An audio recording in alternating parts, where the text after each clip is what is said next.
ગુજરાતનો આવાજ।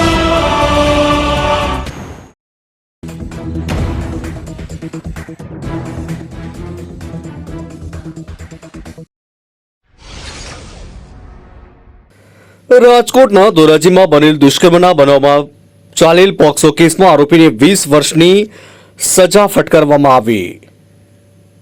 ધોરાજી સેશન્સ કોર્ટે આરોપી ઇમરાનને પોક્સો કેસમાં 20 વર્ષની સજા અને 5000નો દંડ ફટકાર્યો। વર્ષ 2023માં દુષ્કર્મ અને પોક્સો સહિતની કલમ હેઠળ ધોરાજી પોલીસમાં ફરિયાદ નોંધાઈ હતી। હું Kartikeya Manojbhai Parekh, additional public prosecutor Dhoraji.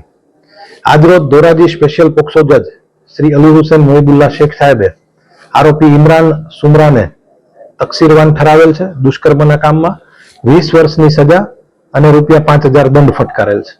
બનાવની વિગત એવી છે કે આરોપી ઇમરાન પહેલા ભોગ બનનારના પિતા સાથે ક્યાંય મજૂરી કરતા, પછી તેમણે રિક્ષા લીધેલી હતી।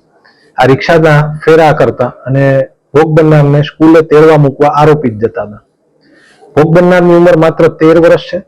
તેમણે પ્રેમ સંબંધ કરેલો। આરોપી પરિણીત છે, એમને 3 બાળકો પણ છે અને આ ભોગ બનનાર ઘરેથી પ્રેમ સંબંધમાં ભાગી ગયા।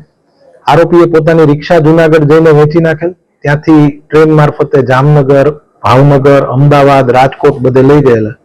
છેવટે જામનગર એ ડિવિઝન પોલીસ સ્ટેશન પાસે કોઈ દુકાનના ઓટલા ઉપર રહેતા હતા અને આ સમયગાળા દરમિયાન ભોગ બનનાર સાથે આરોપીએ શરીર સંબંધ બાંધેલો હોય। આ તમામ હકીકત અને પુરાવાને ધ્યાને લઈ અને ધોરાજીના મહેરબાન એડિશનલ ડિસ્ટ્રિક્ટ એન્ડ સેશન્સ જજ શ્રી અલી હુસૈન મોહિબુલ્લા શેખ સાહેબે આરોપીને તકસીરવાન ઠરાવી 20 વર્ષની સજા અને ₹5000 દંડ ફટકારેલ છે।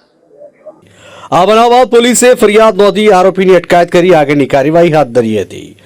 આ બાબતનો કેસ ધોરાજીની સેશન્સ કોર્ટમાં ચાલી રહ્યો હતો, ત્યાં તો આરોપીને તકસીરવાન ઠરાવી સજા અને દંડનો હુકમ કર્યો છે। ધોરાજીથી અલ્પેશ ત્રિવેદીનો રિપોર્ટ।